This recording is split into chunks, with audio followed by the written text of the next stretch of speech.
everyone, and welcome to another episode of the Chilling3000 Hangouts here on December 5th, 2025. I hope everyone's having a. Wait a minute, December 5th? I meant to say December 6th. Silly me. I'm getting flashbacks when I used to do my solos on Fridays, but let me try that again. Welcome to another episode of Chilling3000 Hangouts here on December the 6th, 2025, here on this Saturday. Now that's much better. I hope everybody's having a great Saturday, a great weekend, and a great holiday season here so far since this past week when we celebrated Thanksgiving, also Black Friday shopping, and many other things that that makes the holiday season great. Unless if your team loses on that Thanksgiving day, but that's besides the point. But anyway, I hope everybody's having a great evening here so far, and today we have two great interviews here in store for you. Our first interview is with someone that is a very curious New England Patriots fan.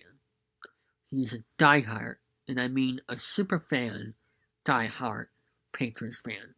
His name is Bob Hyldburg, and or Bob Stats or Pat's Stats Bob, whatever the 98.9, 98.5, excuse me, Sports Hub crew calls him whenever he calls into their shows, if it's on Tony Mass or so that he knows everything about the Patriots. If you can think of something that you want to be asked about as the Patriots, he's the guy to go to.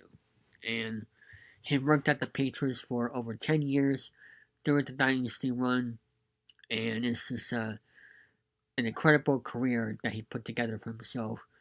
That is like a hobby to him, and that is an inspiration for us that want to be like him.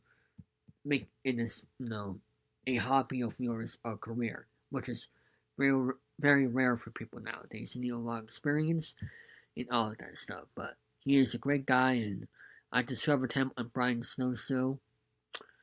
And as a Patriots fan myself, I wanted to get to know the guy because they were doing a tribute interview at the time. Didn't really talk about his career as him working with the NFL and not everything like that, but it's a good time to interview him, especially after the 10-game win streak the Patriots had. So, shout out to Bob.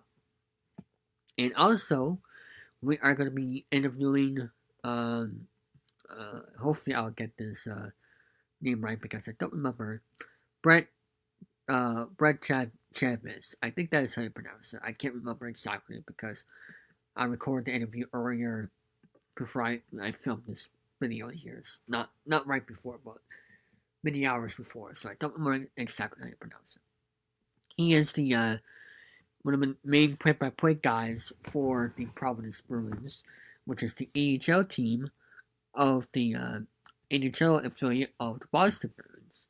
We're going to be talking about how his career started and also what his thoughts on the Providence Bruins team, which I think is a great career to have, especially when you're a big hockey fan like he is.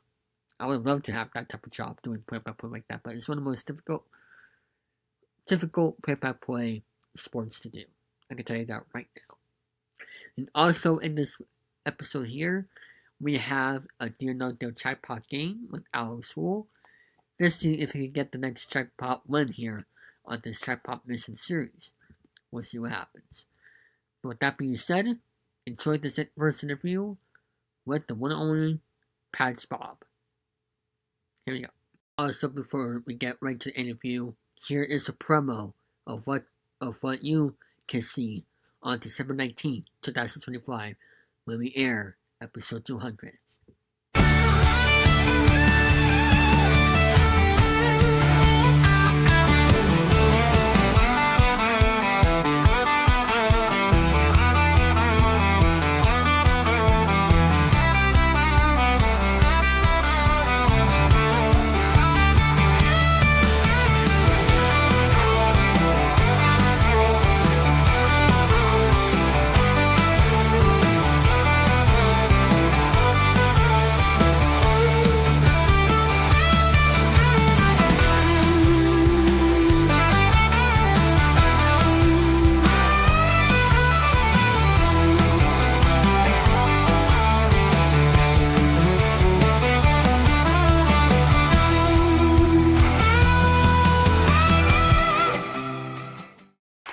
Charlie. Yes, ma'am. He called you a self-centered, Oh, I'm sorry. This is for Rosie O'Donnell.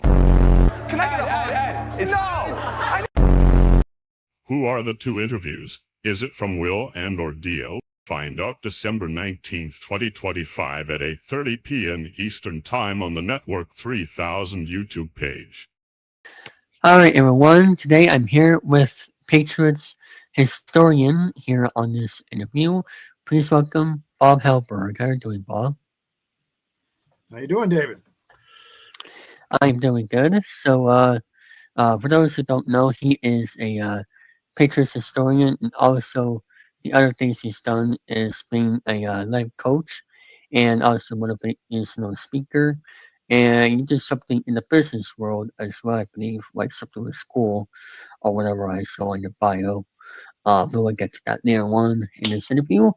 For those who are wondering, how did I discover Bob? Well, he is a Patriots fan, so, and that's one of the main reasons. But also, I saw him on Brian's podcast, and I wanted to get to know him a bit more better as a Patriots fan myself, and all that good stuff. So, my first question to you, Bob, is being a Patriots historian, and what inspired you to do that? Well, I didn't really have an idea of being the Patriots historian, but I was a curious fan. So I remember having a contest with some buddies of mine, and we were going through who was the greatest player to ever wear a particular number. And he was into hockey and basketball, and I was into baseball and football. And we got into the 40s and 50s. And I couldn't think of a couple players that what their uniform number was with the Patriots. So I called Gil Santos. Gil Santos was the radio announcer for like 35 years, and he lived in Rainham where I lived. And I said, how do I find out about the uniform numbers of every Patriots player? And he said, get a media guide. So how do I get a media guide? He sent me one. And this was in 1994. And I noticed there was a bunch of players since the beginning of the Boston Patriots in 1960 that had NA next to their name. So I called the Patriots the next day and said, listen, I have a media guide and it says NA next to their name. And he told us, they said, well, NA means not available. That's a long time ago. We don't care what their number is. We're not going to spend time to look it up. That started my quest. I was curious. Anytime you're curious about something, you're going to really do what you want to do and accomplish the goal. So I said, well, how am I going to find out the uniform numbers for guys that played in the 60s and 70s? There's no internet. There's no way of going and finding out who these players were. So I said, well, maybe I can contact some of the players, some of the people that reported on them. So I called the reporters at the Boston Globe and the Boston Herald and the different newspapers, the Brockton Enterprise, and that type of thing. And I met Ron Hobson, who was a reporter. I met Will McDonough, who was on CBS and the Boston Globe. And I met those guys, said, how do I find out these guys from the 60s and 70s? And they gave me access to some of the things in the Boston Globe and their archives. They sent me to people that used to work for the team, their chief statisticians. So I started calling them and saying, you know, you worked for the team from 1978 to 70 to 85. And then another guy worked from 71 to 77. And they said, one of the guys, Ed Brickley, said, I have all my books up in the attic. Every little note that I was there, I had to submit certain things to the NFL, but I kept all these notes. You can have all my notes. I'm not doing anything with them. And then I met the trainer. And then I met guys who would do autograph shows like Phil Castanetti at Sports World USA. And next thing you know, I'm talking to Gino Cappelletti and Babe Perilli and Joe Bellino and Nick Bonacone and guys from the 60s. And then Phil Castanetti of Sports World USA had a reunion of those guys that played in the 60s and 70s. And I'm sitting down with them for a few hours. Houston Antwine, Larry Eisenhower, another local guy, Bobby Leo, who only played in 3 games. And I'm getting to know what they played and what their numbers were and little behind the scenes stories. And then I ended up at the sports museum and they gave me access to that. I met the third employee that ever worked for the Patriots. His job was to come up with the name in 1960. And then I met the trainer, and the trainer gave me all kind of information. And I eventually found every uniform number except for one, the guy Willis Perkins, and he played in one game in 1961. And back then, there was no media guides. There was no really report. And what I found out is this: there was a guy that was hurt on Thursday, and they brought this guy Willis Perkins in, who had never played football before. He plays on Sunday and he quits on Monday, and he says, I want to go back being a truck driver. This is too hard. I'm just getting bounced all over the place. But we didn't know his uniform number until about 5 years after my book came out. I'm doing a luncheon in Malden, and I told the audience, and I said, there was a guy in 1961 that played in one game. And there was a guy in the audience and said, well, I went to school with this kid, Paul Lindquist, and he went to Arlington High School, and then he played for the Patriots. Let's call him. We called him in Florida, and he says, oh, yeah, I got hurt on Thursday. They brought this guy in. They gave him my uniform, number 67. He quit on Monday. A couple of weeks later, I came back. I was still hurt, but I got my uniform back. And if I didn't do that luncheon, I never would have found out that this guy had number 67.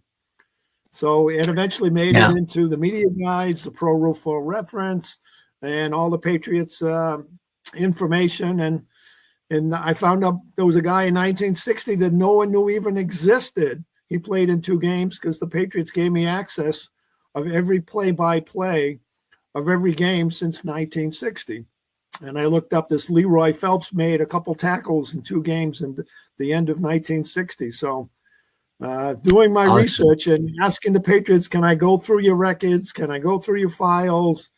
And they gave me access on Tuesdays and Wednesdays, the off days. And I was just a curious fan that just wanted to know.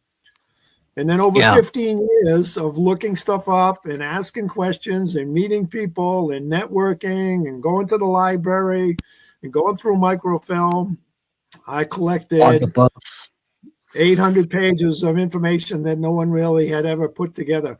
And they call it encyclopedia, but it was a labor of love. So it was fascinating to meet all these guys and get all their stories.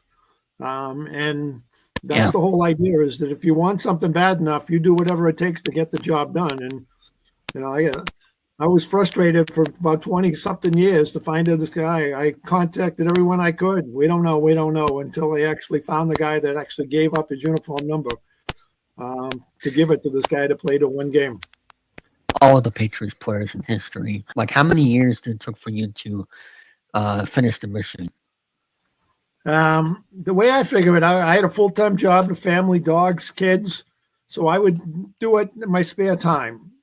And I probably put about 20 hours a week in on my spare time for about 20 years.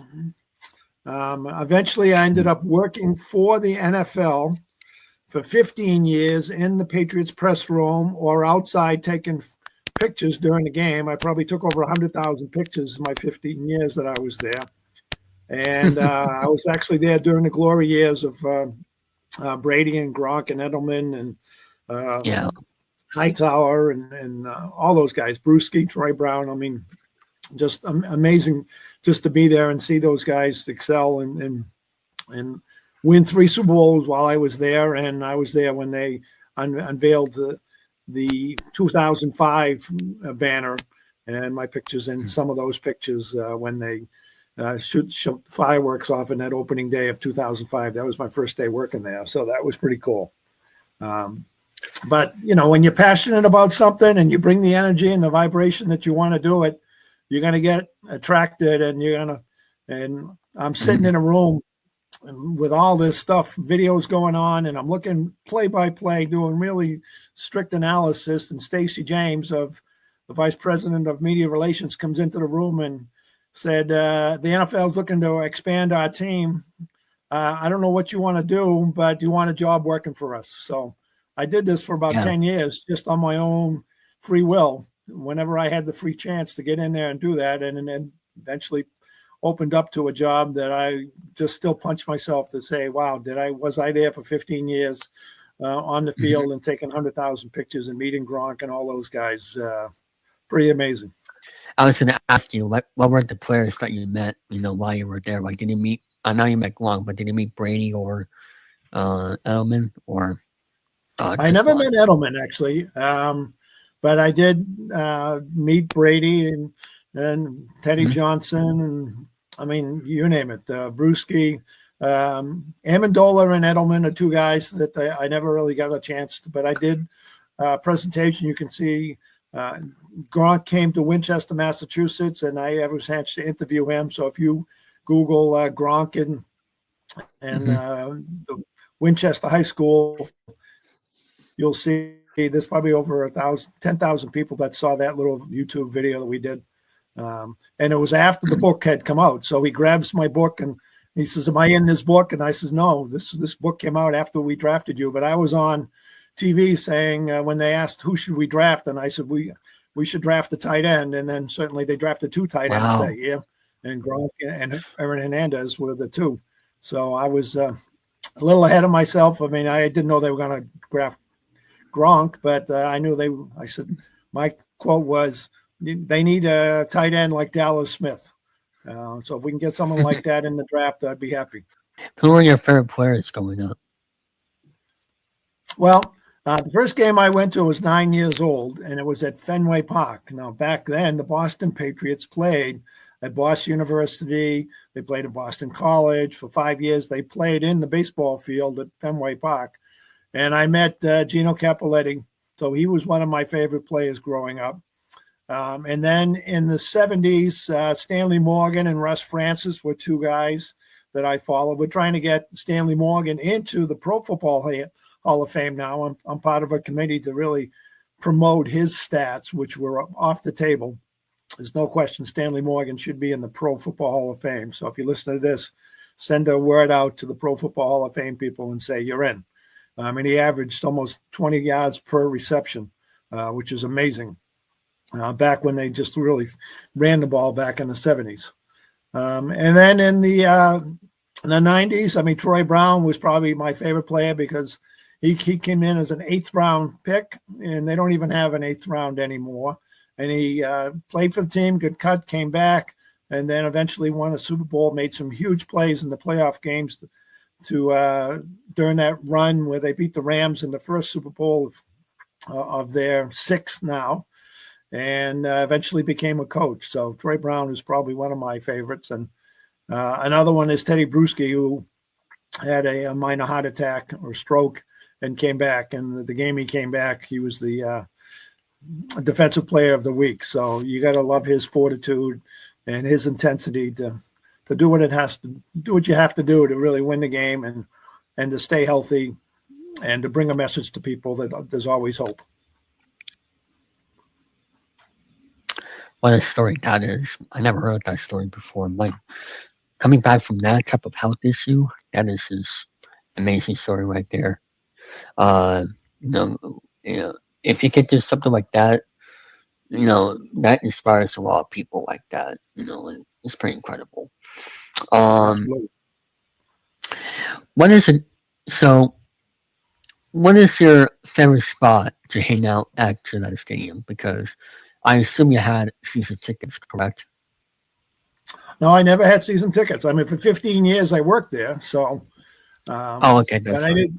Yeah, I was getting paid to be there, but I had to work. I mean, it was tough to watch the game through a camera because I had to take probably 6 or 7 pictures per play. So I was more concentrating on my job than the game. And there were parts of the game when it was cold or whatever. I said, keep running the ball, run the clock out because we were winning by so much. Yeah. But probably one of my favorite games is when they won 59-0 in October and they had a snowstorm. And Brady threw like 5 touchdown passes in the second quarter. It was insane. It was touchdown. It was like, this is incredible. Yeah. And I think that the loudest game that I ever witnessed was when they came back from 2 touchdowns and Edelman threw a pass to Amendola in the Ravens game in the playoffs with Joe Flacco and all that. So the place went absolutely berserk. 35-31 to come back by 2 touchdowns twice. That was the loudest. The coldest game that I ever went to as a photographer was in 2008 when they beat the Arizona Cardinals. It was rainy and freezing and cold. And at the end of each quarter, I'm up on top of the roof that doesn't exist anymore. I was on top of the Gillette Stadium sign that's now a huge $200 million scoreboard. They took out the old where I was standing, but I'm standing on a piece of plywood 150 feet up. And at the end of each quarter, I had to take a little disc out and put another disc in so that every one of my pictures was time-stamped. And to expose your hand in 150 feet up in 20-degree weather with the rain and snow, the second quarter, my finger froze because I exposed it for about 10 seconds. I had to take my glove off. So the second quarter, I'm now taking pictures with my second finger or my thumb. And by halftime, my hand was numb. So I had to get someone to replace me and climb up the 250-foot steps and get on the roof, and I had to warm them up. So I didn't make that whole game because my hands froze. Everything else was toasty, but I had to expose my hands. But that's quite a memory to be up there and be one of the few people ever to be on top of a roof taking pictures. That was your favorite spot, out of the whole stadium, was being on the roof and taking all of those pictures of your favorite memories and all that. That's pretty incredible. Cool. Yeah, very cool. Yeah. As for Gillette Stadium this year has been a lot more fun to actually watch the pictures played there, because this year they got their quarterback Drake May and their coach Mike Vrabel. What do you think of the 2025 to 2026 New England Patriots? Because we just saw their 10-game win streak. With their win this past Monday night against New York. Do you think they have what it takes to be undefeated in the playoffs and go to a Super Bowl? I don't know that they're going to continue to be undefeated, but the reason that this team is coming together is the athletes they have on their team are playing up to their potential. We've got a lot of rookies. I mean, we got Andy, the kicker, and he's a rookie and just set a record for the most points scored by a rookie kicker in the Patriots. We got Trevor Henderson, who just became the player of the month, offensive player of the month. He's only the third rookie to become the player of the month, going back to Mac Jones and Deion Branch. So they got guys really stepping up. And Vrabel is a guy that you want to play for. He plays tough. He plays aggressive. This is what football is all about. And a lot of it is mental. So you got to play aggressive, but you got to play smart. And that's what when I'm watching a game, I'm saying who makes the least amount of mental errors. I mean, yeah, you can make a physical error or whatever, a tip pass or whatever, but are you disciplined? Are you acting as a team? Are you acting in the team's atmosphere of winning? And they've pulled out a couple of good games. Now, Baltimore's still going to be tough, but I hear that Lamar Jackson might not play. He's banged up a little bit. Buffalo certainly is going to be a tough game because we beat them. Miami's playing a little bit better. But anything can happen, and that's the way you play. I mean, in 2010, Brady is the MVP. He's smoking, and we lose to the Jets, and then we lose a couple games in some of those rounds where Baltimore beat us and Denver beat us. So anything can happen. And you look at some of the Super Bowl wins that we had. We had Malcolm Butler play. We had James White scoring 20 points against the Falcons and being down 28-3. So I love the game of football. Anything can happen. We got some injuries now. If they come back by the Super Bowl, can we beat any team? Yes, I think we can beat any team. The Rams have shown that they're a little vulnerable. There's the other team that I'm a little scared of. Denver's got a great defense. But anything can happen, and I like our chances. I'm not saying that we're one of the favorites, but to win 10 games in a row in the NFL is very difficult, and they've only done it a couple times in their history of 65 years. So let's see what happens. Play it out. Let's go, baby. And speaking of the history, with the dynasty, going back to 2000. I saw a clip recently that dynasty should not be on the Rushmore of the greatest dynasties out there because of the way they had that 10-year drought, as for winning a Super Bowl, because it took them, like 10 years to win in 2014. I think that their 20-year dynasty is still definitely be a Rushmore of dynasties despite that 10-year drought. I mean, to play that well for 20 years is pretty incredible. I mean, there were years that we only lost 3 games or 2 games, and anything can happen. Like, the Jets beating us, we were 14-2. I mean, to do that consistently, having a substantial winning record in the regular season, and then, like I said, anything can happen in a playoff game. I don't see any team that can do that. I mean, there are teams out there that might make the playoffs for 20 years. And then you look at Dallas that hasn't played well in the playoffs for a long, long time. And, the way I look at it, when we beat the Rams in 2001, that was incredible because we really were the patsy. We were the pathetic Patriots for 40 years. We didn't have any money. We didn't have a place to play. We played in you had stadium that had aluminum seats. I mean, so we didn't ever expect to win. And we went, most of the times that I went to a game, you went to see the other team play. And if the Patriots won, that we were happy that they won, but we didn't expect them to win. We expected some athletic talent to be out there, but we never expected them to win. And now we're a little spoiled that we expect them to win. And now we got this Drake May, who's just amazing how talented he is to throw those balls at a decent distance, 20 yards or more, so accurately. That's a special type of athlete that can do that. I mean, I saw some special athletes there. I mean, Randy Moss was the most incredible person I've ever seen. Darrelle Revis as a defensive back, the 1 year that he played, watching him from above and seeing the play happen and seeing that he was maybe 2 or 3 yards beat, and all of a sudden he'd be in there and he'd tip the pass away. Ty Law was another one. Rodney Harrison, you'd look at them and they're out of position. They're out of position because I'm 150 feet up and I can see them, and they weren't. They were sandbagging the whole time.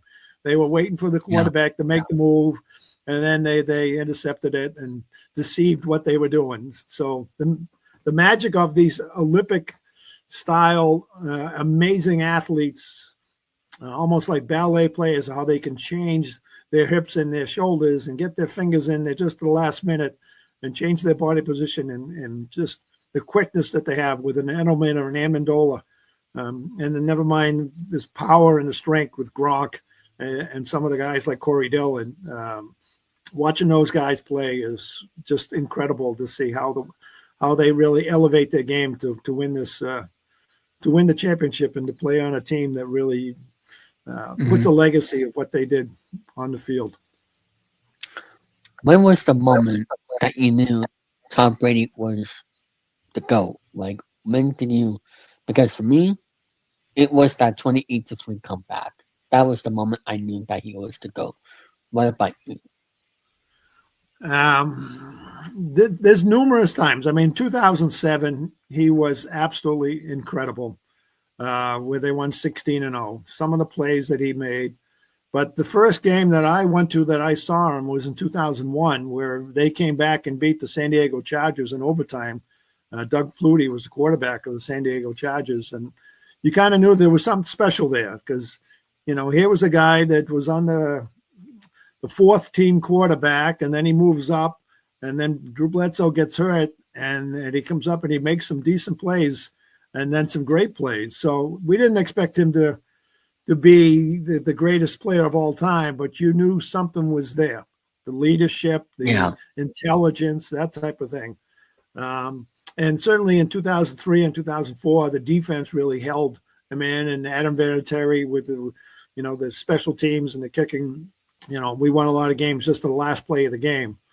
But that 28-3, where everyone was locked in, everyone was focused, and everyone had to make the play. Hightower had to have that strip, and everyone had to step up.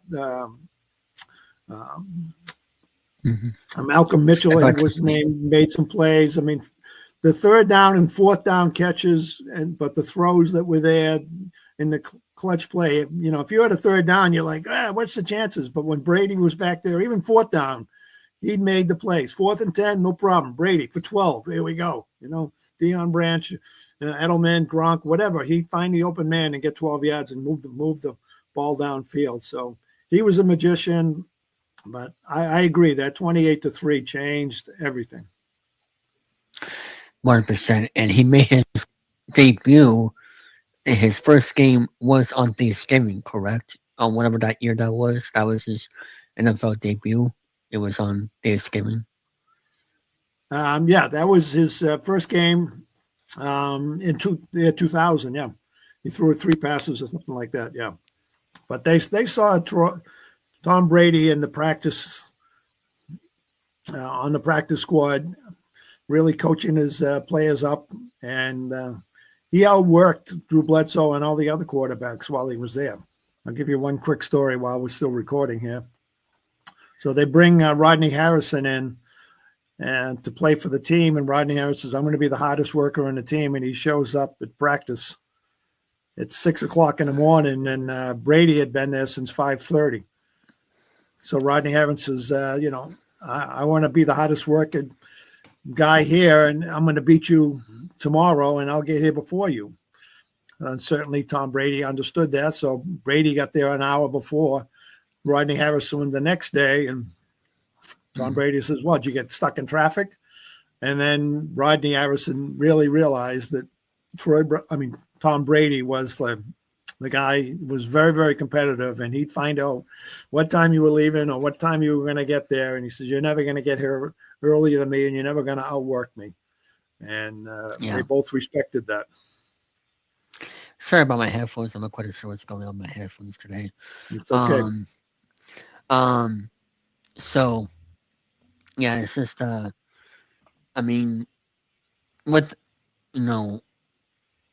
to my question I was going to ask. When Tom Brady now get to announce games on the Fox, what do you think of his commentary? What do you think of his commentary? It's a lot to it. There's been a few players that have played for the Patriots that have gone into the booth and have announced the games. And it's a whole different world to see what's happening. And he is so intelligent. He can see what's going to happen and when it's going to happen. So I think he's coming along well. In the beginning, he was a little choppy because you really got to say something in 3 seconds and 5 seconds and 8 seconds. And he likes to talk. If you've ever heard his podcast, he's like me. He just talks and talks and talks. You want to get, that 3 or 5 seconds. But I think he's getting used to it. He's got a long-term contract, but he's very intelligent, and I think he's bringing something to the screen that, Tony Romo had done before, and some of the quarterbacks, Troy Aikman, and some of the guys that had been there. Dan Fouts was there for a long time, and Len Dawson was some guys that kind of commented. So I think he's learning, but he's coming along well. Yeah, I think he's been doing a lot better this year than his first year, and it's very, very cool as the NFL. Here's the main reason why I got into the NFL, because I only watched the NFL as a kid, because I was born in 2003. I got into football by only watching his Super Bowls, because the Super Bowls were the big thing as the NFL. I was more of a baseball person, never really cared about NFL until I started more watching his NFL games, and then I got to watch. I got started to watching, other NFL games than just the Super Bowl at the end of Brady's career, because I want to witness, his greatness until he retires with his time at Tampa. It's just incredible. Now it's a great thing for the game that he's still contributing to the sport, and it's very cool as an NFL fan watching his games as a commentator by seeing the games, from his eyes, because we all know what he did as a quarterback, but we never know what his thought process was, as for his thinking throughout the games until now with him commentating on Fox, which is a pretty cool thing in my point of view. Absolutely. When you're on the field and you got 2.5 seconds to get rid of the ball, or a little less than that sometimes, and to know where everyone's moving, where everyone's supposed to be, and where everyone maybe make adjustments, and get rid of the ball before you get whacked by a 350-pound guy and end up on the turf. You really got to know where everyone is, where they are, where they're supposed to be. And there are some guys out there that he threw a lot of passes to that were in the wrong spot, but he knew what they were doing. He knew that they had to make an adjustment, and he had to throw it over his left shoulder, or kind of tuck it in this way or throw it. And I remember throwing a pass to Gronk that was about 6 inches off the ground. He's 6'7", and he's got to reach down and get it a foot off the ground. But Gronk had the ability of doing that and then throwing it 15 feet up. And Gronk had the ability to jump up that high and catch it. And there's a famous picture of when he caught a pass and flipped over and landed on his head and against Kansas City, or that one-handed catch that he made against the Denver Broncos. Brady says, how'd you even catch that? You throw it up there, but some of these guys have the ability of just torquing their body and getting those positions to catch the ball with the one hand. Pretty incredible. 100%. And in closing of this interview, tell the people what you're doing nowadays for a living. So my job right now is to really share stories with people and uncover or unload or unleash your potential. So, as a life coach, there's a lot of things that people might think, I can't do that, and I don't know if I can. They have an imposter syndrome. So I understand what they want to do, be, and have. And then we set up a game plan to accomplish. What do you want to do? What do you want to be? What do you want to have? Are you willing to pay the price to get there? And I'll be your accountability coach. I'll believe in you, and I'll get you to where you want to be. So I don't care what you want to do. If you want to be an entrepreneur, you want to get a job, you want to be the best person, you want to be more authentic, you want to be someone that really accomplished what they want to accomplish. I can collapse the time frames because I've spent time with these guys that are intense, focused, disciplined. So it starts the day with gratitude. What are you happy about? What are you content about? What do you want to do? What are the 3 things you want to accomplish today? And then what are you planning for tomorrow? Can you visualize your success? Can you set up a dream board? I mean, when Brady lost a playoff game, he was already talking a half an hour after the game, we're going to win the Super Bowl next year. And he was already concentrating on Super Bowl next year. And then that was when they came back and won the Super Bowl again. And everyone's like, we just lost the game. Yeah, I know. It's over. We move on. We start thinking about the next thing that we want to accomplish. So I always have something in my mind that what do you want to accomplish? What are you looking forward to doing? And let's get it done. I'll be your accountability coach to make sure you get that done, whatever it is. If you meet once a week, you meet once a month, you meet once a year. Where are you and where are you going and where are you getting stuck? I'll unleash that. We'll talk about it, and then we'll set up that thing to say, get back on track, get back out there, put some hard, disciplined action to get there and do the hard work it takes. But it's not that hard, and it's always worth it. 100%. And that's the type of business you're doing nowadays, and it's very cool. You work at Northeastern, correct? Or I went to Northeastern. Yeah, got an accounting and finance degree, so I love numbers. I love statistics, and being in a fraternity, I did to develop my social skills. Being someone that really stepped up with leadership. Some of the guys that I've known for 40 and 50 years, they still inspired because of, hey, we're all a team here. We're all doing something as a unit, and you can't do this alone. You got to be with a team. You got to be with a unit. I mean, the guys, when they retire, that's the biggest thing they miss is the unit, is the locker room, is the camaraderie and the support that you get. Just kind of like, that's okay. We'll get the next play. We'll get the next game. And then once you get out of the real world, you still need that support and that encouragement and that coaching. And that's where I come in, telling stories that if someone else can do it, you can do it. Very cool. Where can I find you on social media? Any podcasts or whatever? On Twitter. I'm not on Twitter that much, but I still put some stuff out there. Twitter is just my name, Bob Hyldburg. Same thing on Facebook, Bob Hyldburg. I have a Facebook group, Why We Love Boston. I post a lot of stuff on all the Patriots, different groups.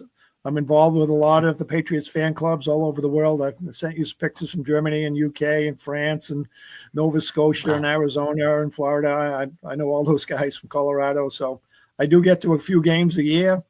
And on LinkedIn, just my name, Bob Hyldburg, your accountability coach. All right. Well, with that being said, we'll be right back after this.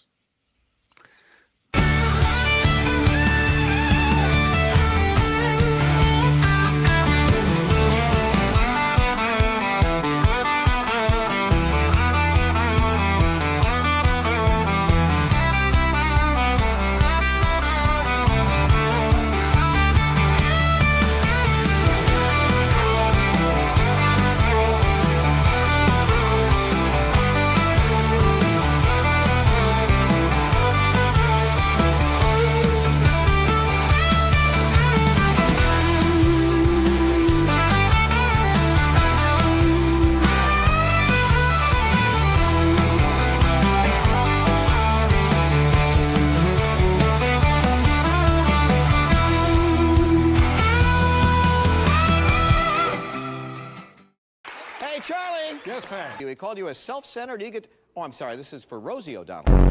Can I get a Ed? No!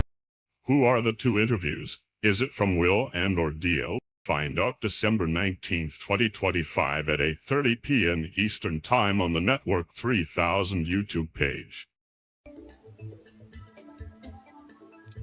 All right. Hello, everyone. I'm Debbie here, and welcome to another No Deal Talk game with Alex. How are you doing now? Hey, David, doing great. Very good. And today we are playing another No Talk game. This time, $16 million. So let's see how well Alex does today here on this No Talk game. So without further ado, just work out the volume there. Hopefully Alex can hear the game better about that very well on your end. And let's get started. 3, 2, 1.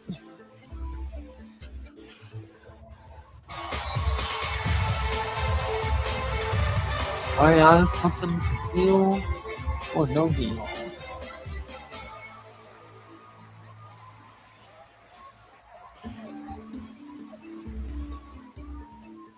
One thing at this game is going to take a lot of touch, a lot of luck, and of course, a great sense of time. So, without further ado, before we start the game, let's bring in the cases. Game, please.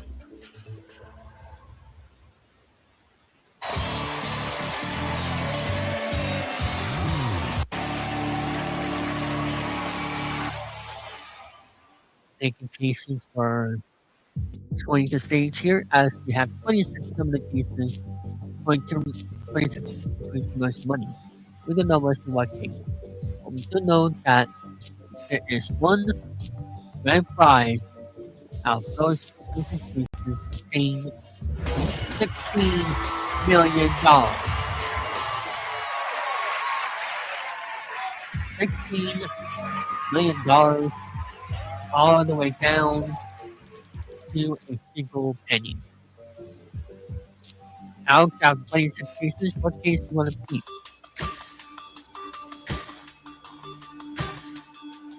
Alright, I'm going to choose case number 6. Case number 6. That is a case to keep to take home, spend it with everyone, unless you decide to sell it to the banker above. Well, hopefully that case number 6 contains the $16 million. But in order to determine what's in the case, we're going to open up the other 25 remaining cases up there. And with those 25 cases, it's not in your case. So since this is the speed version, we have to pick 6 cases all at once. So go ahead, pick those 6 now.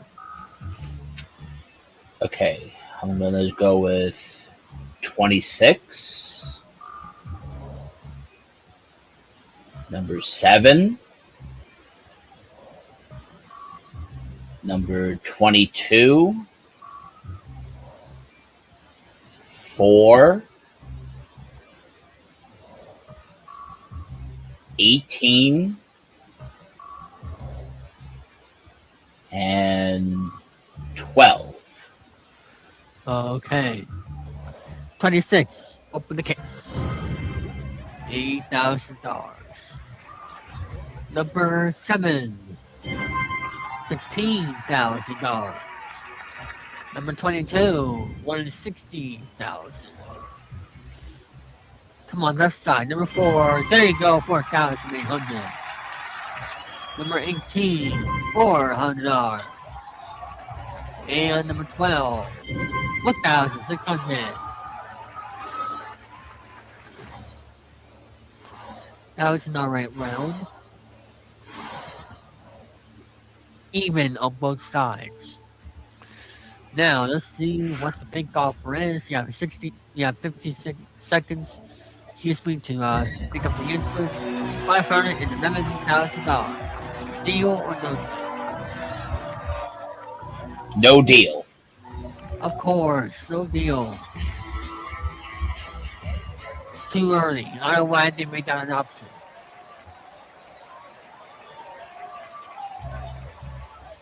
Five cases all at once. Okay.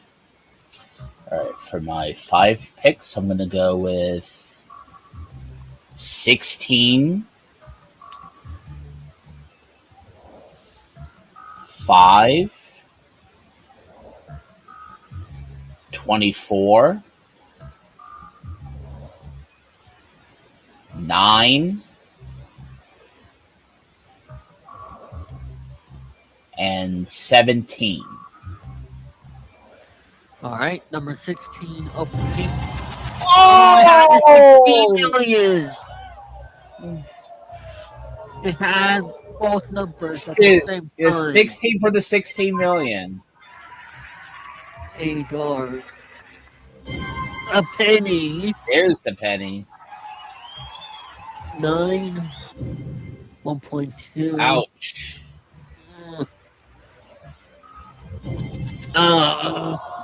Yikes. That was not a good round at all. Nah.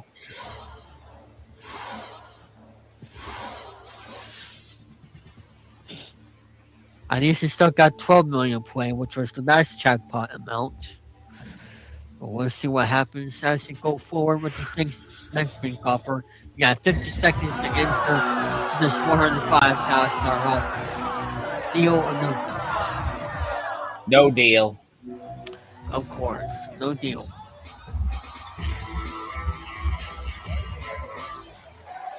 I'm in. 4 cases now. All right, let's go with 2, 10, 14, and 21. Okay. Number 2, 1,200. Number 10. Ouch! $8,000. There we go. And number 21. Yikes.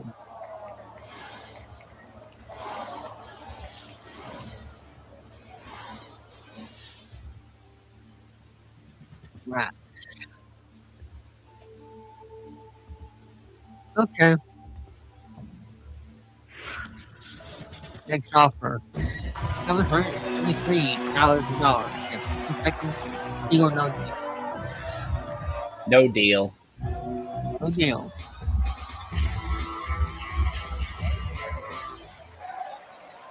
Three cases. First now.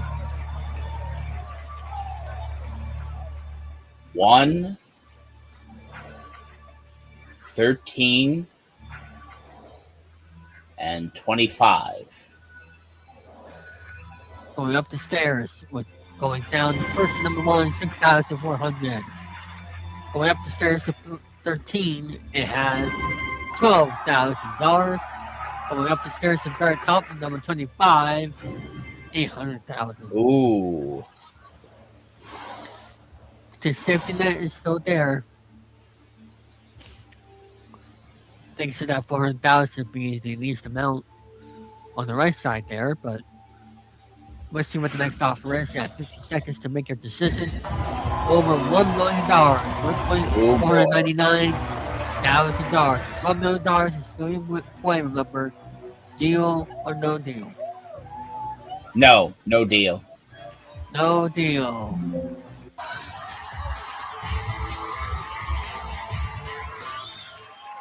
No deal.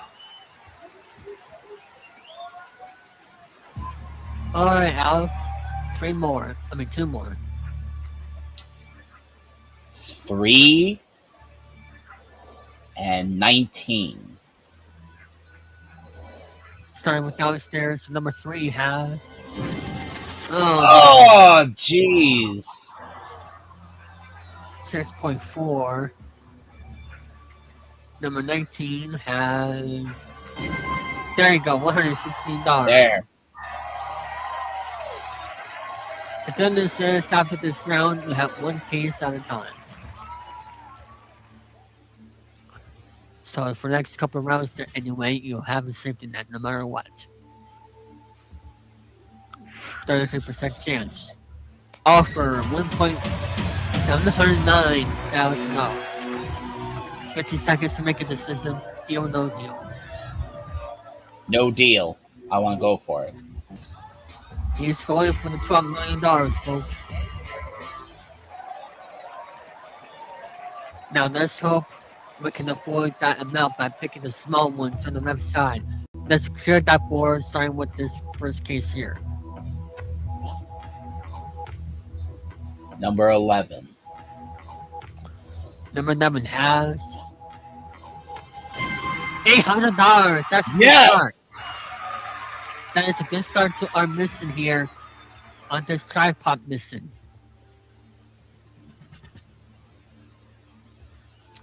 We want to get rid of the left side. $2,192,000. Remember, $2 million is still in play. $1.6 million is still in play.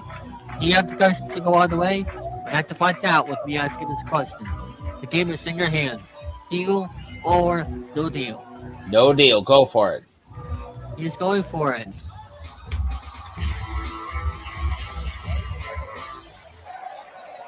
We want the left side to be gone. Here's our next step to that. No. Go here on this tripod game. Next case. 23. Number 23. Please open the case. Oh. Could have been worse. Way worse. I'll say that right now. $12 million is still in play. $400,000 is still in play. The next offer is going to go to $2,703,000. Deal or no deal? No deal. Go for it. The safety net is still in place, so why not?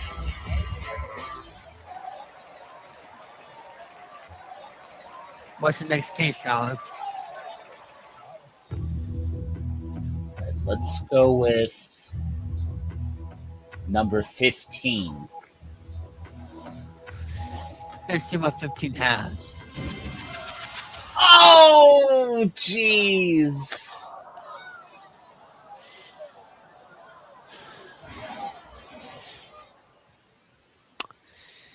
Out. That's the game. You still walk away with over $100,000 though. You want to take it? I'm going to go for a no deal. Are you sure? With no safety net? Yeah, I'm sure. Okay.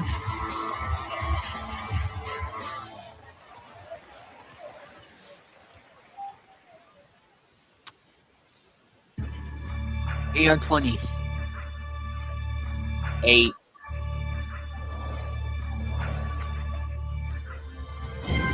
$16. Woo. All right. You're out that hole. At least for now, with that big offer coming up. That will determine your decision of $201,000. What do you want to do? Deal or no deal? No deal. He has taken down every no deal offer.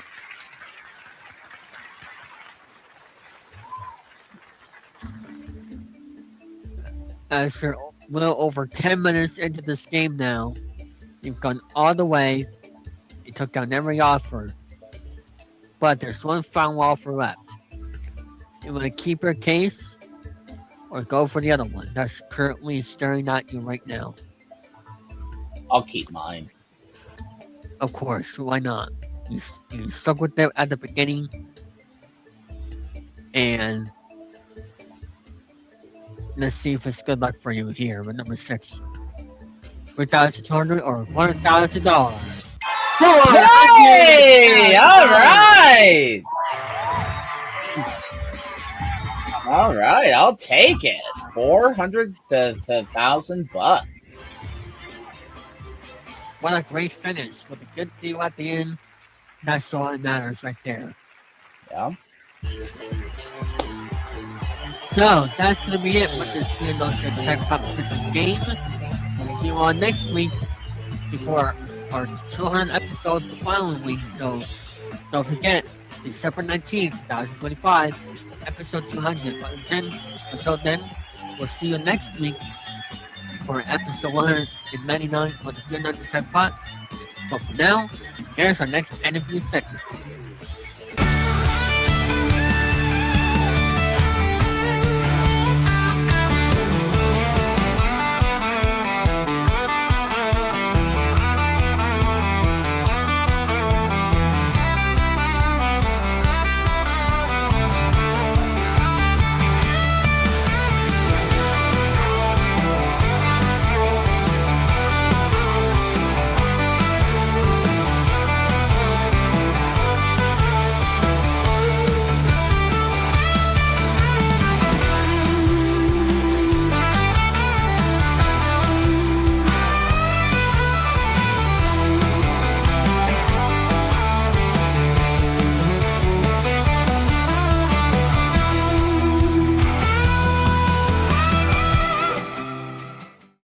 Hey, Charlie. Yes, Pat. We called you a self-centered, Oh, I'm sorry. This is for Rosie O'Donnell.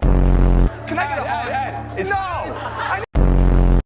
Who are the two interviews? Is it from Will and or Dio? Find out December 19th, 2025 at 8:30 p.m. Eastern Time on the Network 3000 YouTube page.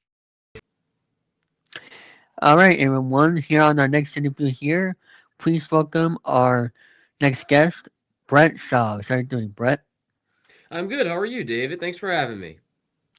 You're welcome. And for those who don't know who Brett is, he is a one of the play-by-play announcers of the Providence Bruins, which is the EHL affiliate of the Boston Bruins. And what is it like doing that job? What is your favorite part about doing that job?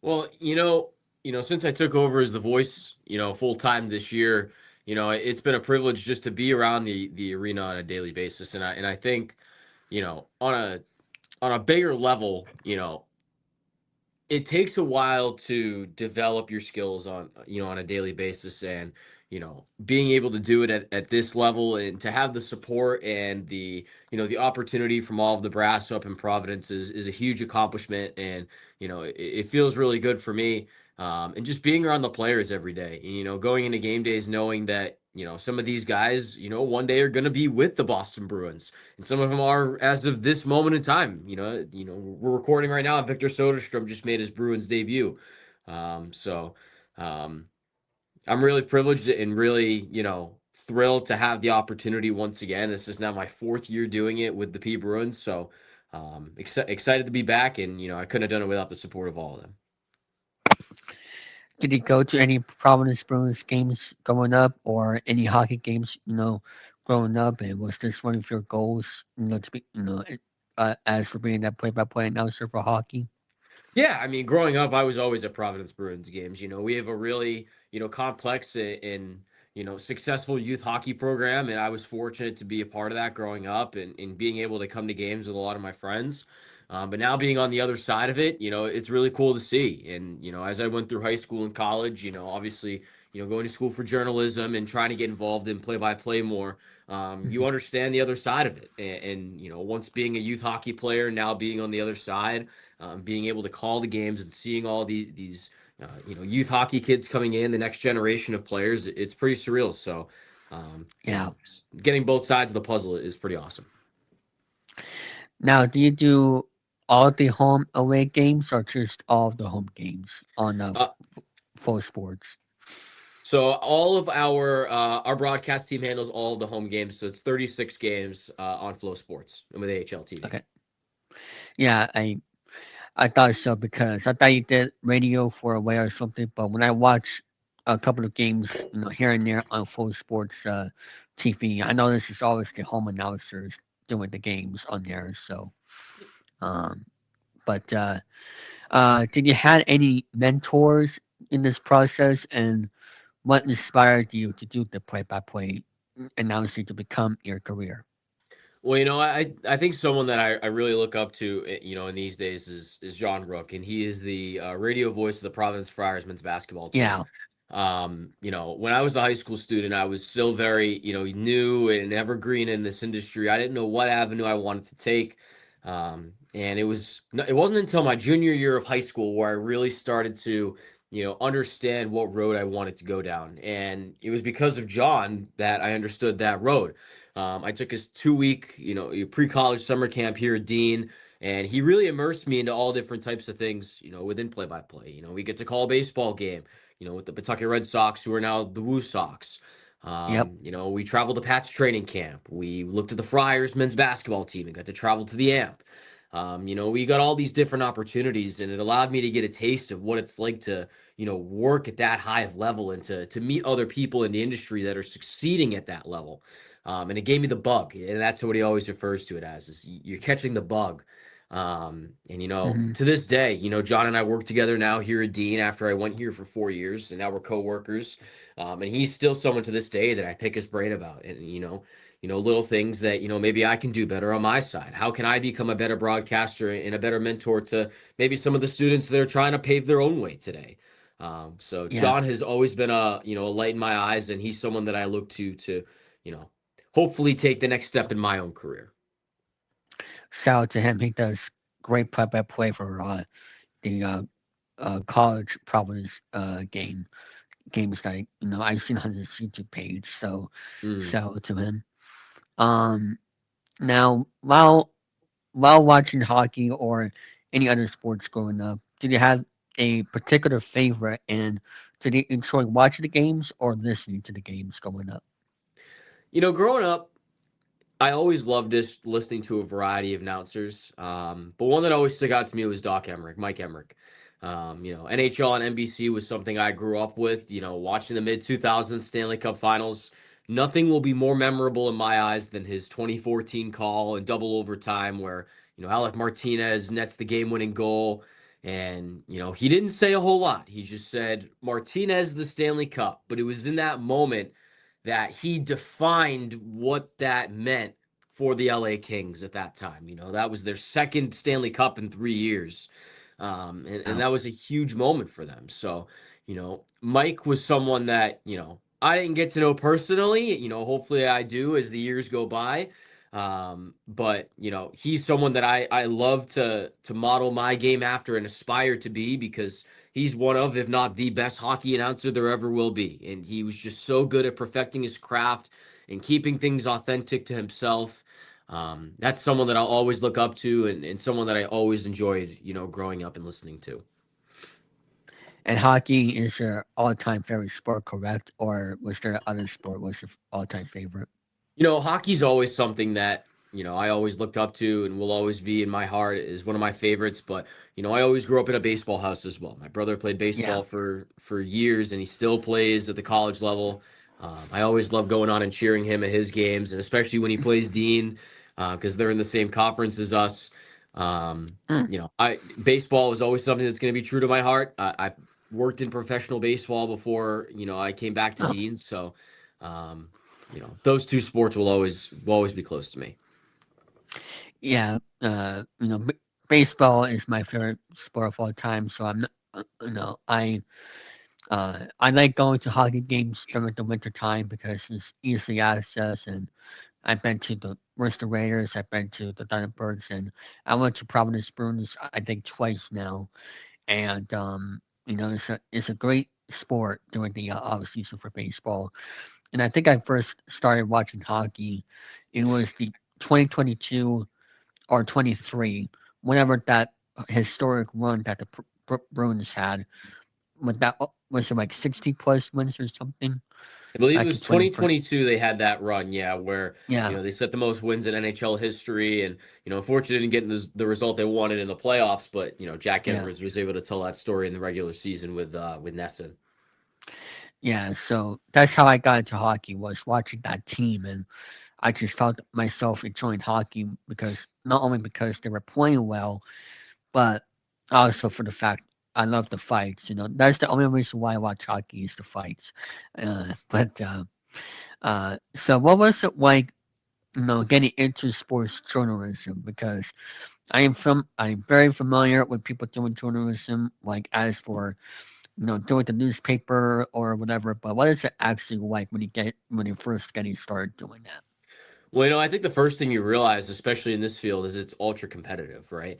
There are a lot of people who enjoy sports and thinking they can make the leap to journalism, but as I realized when I was a freshman in college, it's a culture shock. And you understand that just because you understand sports and you have a knowledge for it doesn't mean that you're going to find a job in this industry. You're going to be Yeah. successful. You have to work at it, and that means accepting internships and low level jobs to help build experience, right? I had 4 or 5 internships before I truly landed my first full-time role where I was being compensated for my responsibilities. Hmm. And it takes time and you have to work at it, and if you build yourself a good network of connections and people in the industry that have your back and you have theirs, it's going to be a symbiotic path for you, and you'll eventually find the success down the road. But if you talk to others in the industry, it's a lot of the same story. You have to be in a very unique and rare situation to have success so early in this field, and You this is need a something that you break. have to grind at, and you have to take your time with. um I was very fortunate to find myself in a position this early on in my career to be with Providence at the AHL level. I worked in the North American Hockey League for a few years before I made the jump. So, you know, Hmm. you just have to continue to work at it and be open to different opportunities. But if you put your head Never say down, no. exactly, you've got to put your head down and you've got to get the work in, and you'll eventually reap the reward. 100%. Um, and out of all the sports you've done in your career so far, what is the most easiest and the most hardest sport you've done? That's a great question. I say, the easiest sport for me, was baseball just because it became second nature to me. I knew the ins and outs of the game. I understood the complexity. My brother growing up, we met a number of people, within the region for recruiting and at the collegiate level, the high school level. So I Hmm. understood the inner workings of, the New England baseball scene. So, that, like I said, that came second nature to me. It felt like home. The hardest sport for me was hockey. And, you know, I know I work as a full-time announcer now, but when I first started calling hockey, I mean, it was a brand new environment for me. And it was something that I really had to work hard at, to become skilled at and to become at a competitive level. When I called my first games in the NAHL and at the high school level, I didn't know what I was doing. I didn't know how fast the game was going to be and at the pace it was going to go at. There was a memorable conversation I had, and it was a colleague of mine still to this day, Jake Baskin. He Okay. sat me down before my first game in the NAHL. He said, "Look, this is going to be fun, and you're going to have a good time doing it, but you don't understand the pace that this is going to be at, and you're not going to get it at your first try." I didn't believe him at first, but the second that puck dropped, it was a culture shock. And, it took me games to really find my speed and find my comfortability at that level. And it allowed me to get to the opportunity that I'm at today. So hockey was Yeah. absolutely my biggest challenge, but I am glad that I stuck with it because it is now, my favorite sport to be in, and I love being immersed in the scene. Yeah, it's a very it's a very fast sport for a reason, and I'm so glad that sport exists because not just for the fact that you know it has the fights, it has the excitement. It's not all blowout games like a baseball you have from time to time. It's all Hmm. about the excitement of the game and also a sport people can watch in the wintertime. And it's the sport of the winter for people. I know there's Absolutely. basketball. I know there's basketball, but you got basketball in the summer too with the W. So, Mm. um, but what did you think of the 2020 I think it was 2024 Olympics or it was one of those years I can't remember what the Four Nations face off that it was. What did you think of that when that first happened? When they announced the change and that they were going to, create the Four Nations face-off, I thought it was, going to be a unique opportunity and a unique challenge for some of these players to, you know, become used to maybe switching away from, maybe more Olympic play and now, going to play for their home nation in more round robin series action. I think it was also a great opportunity for some of these players that play in the National Hockey League to, they won't have to travel as much. Sometimes when you're traveling Yeah. for Olympic play, it can take a toll. And you're going to play a number of games in the Olympics, and Hmm. then you have to go back and play and continue the second half of the regular season in the National Hockey League. For some of these guys that they call Finland or Sweden or even Canada their home nation, they can play in the arena that they play in the NHL. David Pastrnak and Brad Marchand, but playing in the Four Nations face off and you know they can play in TD Garden and Madison Square Garden and then immediately jump back in a Bruins sweater and hit the ice. It was something, a really cool opportunity for these guys to stay a little bit closer to their NHL clubs. And, hopefully Hmm. it stays a long-term success for years to come. I agree, and I know it happened this year, but I'm not quite sure when the next one will be. Um, but hopefully, because you have the Olympics coming up this year, which is something like the Four Nations face off, I think.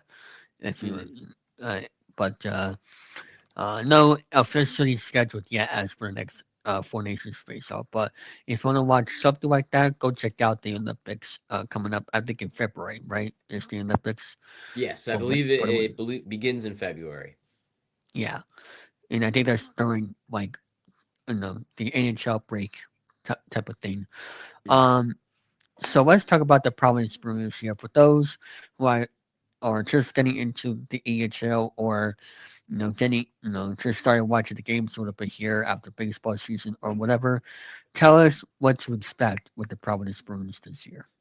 Listen, the P Bruins are having a good year, and what makes it even more impressive is that we've had a number of call ups to Boston, and a lot of our players who helped us out in the early going are now being successful at the NHL level, which we'd love to see. Guys like Alex Steves, Victor Soderstrom, who we talked about earlier. Even Riley Tufte, Matej Blumel got call ups early in the year. But what makes it more impressive is that guys that are now getting opportunities from the ECHL level to the P Bruins are contributing. A guy like Jacob Perreault, who began the year with the Maine Mariners, got the call up to us, and he's been a really big factor of our team, through the first few games. We're seeing other guys that weren't getting valuable minutes early in the year and now contributing. Jackson Edwards of the world. Joey Abate, who's always been a really good locker room guy for us, is now becoming a valuable player on the fourth line for the P Bruins.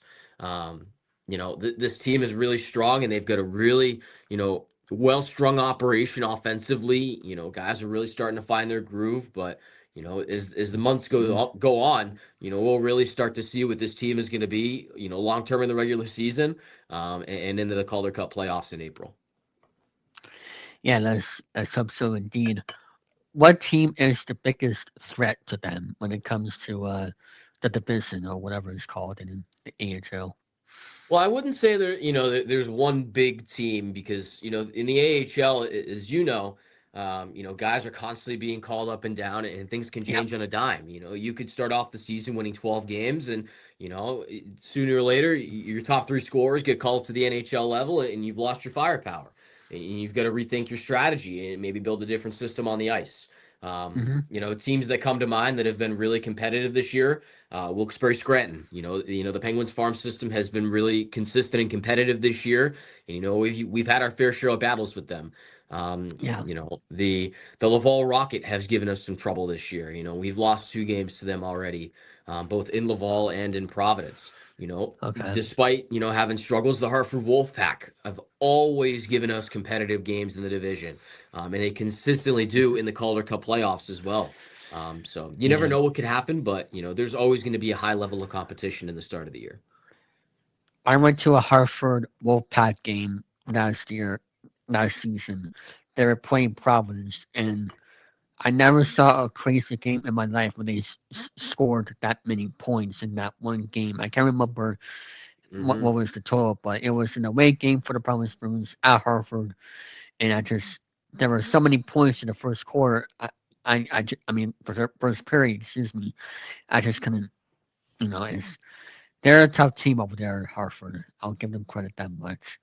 Mm. Is there rumors that they might be leaving, or one of the New England teams are thinking about leaving the New England area, or because I don't know what is the contract like with these teams? Well, I'm not sure what the situation is, but as far as I Mm, know, we're going to stick with our full team calendar for this year and yeah. continue on. Who knows what the future holds, but obviously, every American Hockey League team has an affiliation agreement with an NHL club. There are Yeah. points as well where teams can be unaffiliated. 2 years ago, the Chicago Wolves played a season unaffiliated. They did Oh not wow. have an agreement with an NHL roster. The Carolina Huh. Hurricanes eventually linked up with them the following year, and now the Canes are affiliated with the Wolves. But at Hmm. the idea is that every AHL team has an NHL club to affiliate with. Yes. No matter where their geographical location is. Some AHL teams are owned by their NHL clubs. So for example, the Abbotsford Canucks are operated by Vancouver, and the Canucks share those two clubs, and so forth. It really depends on the situation, but um, you know, every team's got an affiliation, and long term, that is the goal moving forward. Yep, it is. Um, and what do you think of the current Boston Bruins team as well? Because they've been doing better than mm, they're doing better than most people expected this year. Yeah, the P Bruins, The they Boston Bruins. oh, the Um, Boston Bruins. I'm sorry, I misunderstood you. it's okay. The Boston Bruins have, you know, this is a season where a lot of people defined it as a retool, something where you reevaluate I'll your rebuild. prospect pool, you reevaluate your system and your strategy at the NHL level, and you don't know what to expect, right? And you have a brand new head coach in Marco Sturm, who's done a remarkable job with the talent pool and the coaching staff in Boston. You give him a lot of credit, especially making the jump from the AHL level. He coached the Ontario Reign before he joined Boston. But being a Oh, former okay. player himself, he understood the expectations and the culture that comes with being with the Bruins organization, and being Hmm. in the Atlantic Division, and being in the Eastern Conference. So I give Marco Sturm all the credit in the world for what he has worked with through the first few months of the year. Yeah. And Morgan Geeky and players like that have been really big contributors and have taken that next step to be a successful player at this level. So hopefully Boston can sustain that success. Obviously, wrapping up the year and moving into the winter months. Yeah. I could tell the current Boston Bruins players really like their coach, and I've seen the videos of his speeches, and I I wish I could talk with the guy because he seems like a coach that players want to play for. If you have a coach like the Patriots, like the Bruins, like the Red Sox, even the Celtics as well, that you want to play for and like the coach among all the players, that is that is the uh, key to success as per playoff culture teams right there, and I think you can agree with me on that one.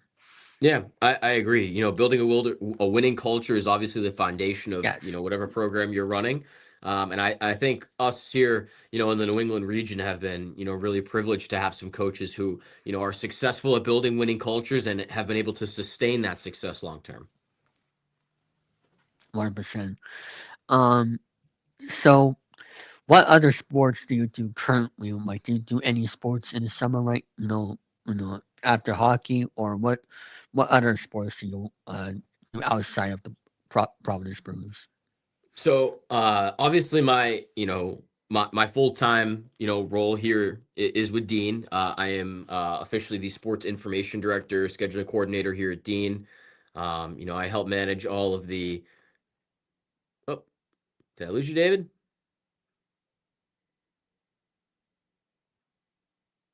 Everything all right? Yeah, it's just that for some reason my headphones got uh decided to go into Roboto. But get back to what you were saying. Sure. So, here full time, we have 16 varsity programs, and I helped with the athletic communications and the statistics, media, credentials and activity here at Dean. So that's obviously my full time role.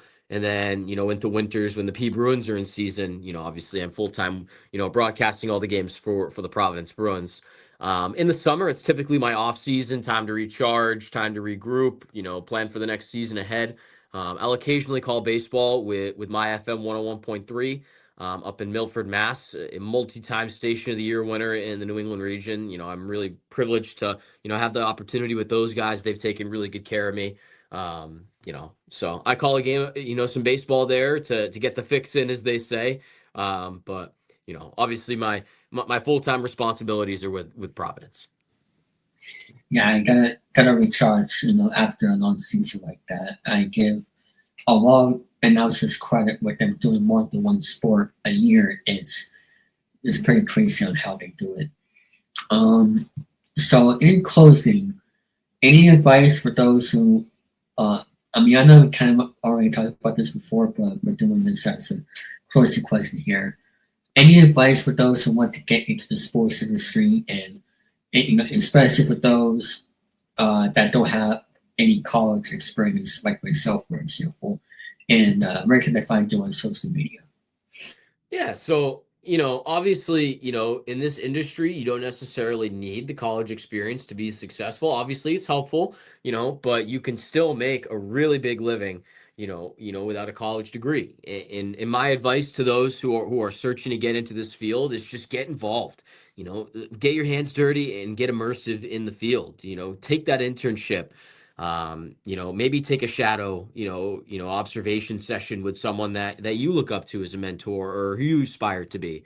It allowed me, doing those things myself, it allowed me to get into some really cool opportunities, and I'm privileged to have those still to this day. So get involved, build those connections, be on LinkedIn, reach out to others as you've done, on numerous occasions, start a podcast. The more immersive you get in this industry, the more opportunities you're going to find yourself in long term. And that's the best advice I can give to anybody. If you are a self-starter and an initiator in this industry, you will reap the reward and the success at some point. So continue to stick at it, get involved, and the reward will find you. It's very important to have an outlet like that when you want to build your career, in the sports industry or whatever it is. I agree with you on that 1%. Where can I find you on social media? Yeah, sure. I'm on X at Chaves Brett, last name, first name. And then I'm also on LinkedIn, my full name. Feel free to connect with me. Feel free to reach out on my social medias, say hello. I'm always open. All right.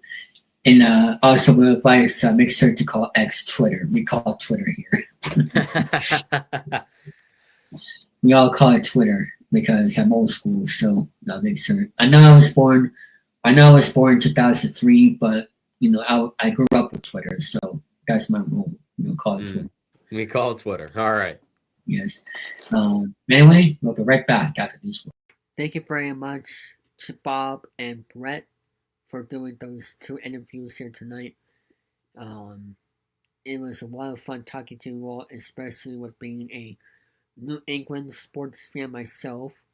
It's a great honor that I was able to talk to you both, and I will be looking out to your future projects and all of that good stuff. So, wishing you the best of luck to the rest of your careers. And go Pats and go Bruins. And speaking of hockey, this right here is my Worcester Raiders hoodie that I got earlier this month, or actually last month. And it's very cool. Got the Worcester right here in the front, and the logo right down there. So I'll tell you about hockey. I know basketball is the way bigger sport, but hockey is the sport for the winter, and especially let's say you only watch baseball during the summertime, right? Or during the baseball season. That's the only sport you watch. You'll be like, what other sport can I pay attention to during the week when football is not on? That could be hockey.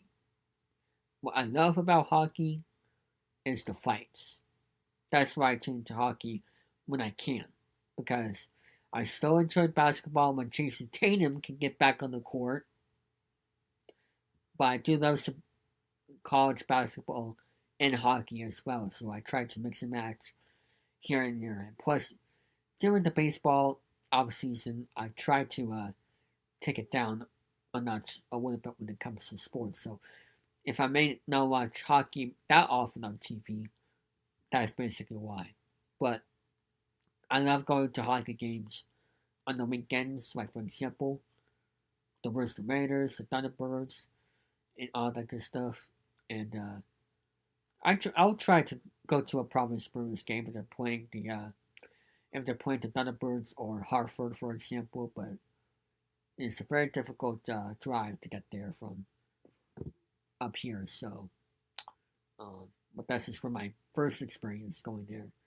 I think it was this past year.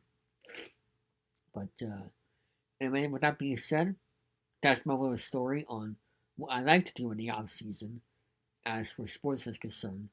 And I'm getting into more of the radio side when it goes to watching sports in my standpoint. But I'll explain that on a future episode.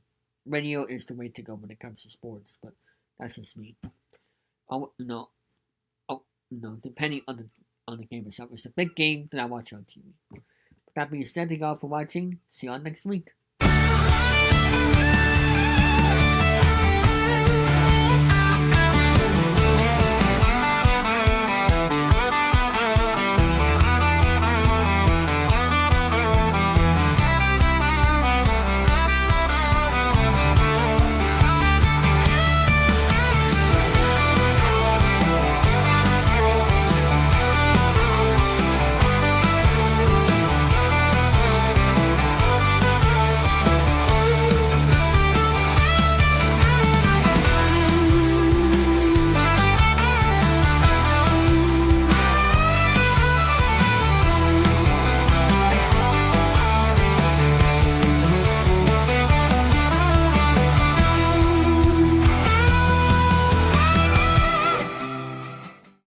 Hey, Charlie. Yes, Pat. We called you a self-centered, Oh, I'm sorry. This is for Rosie O'Donnell.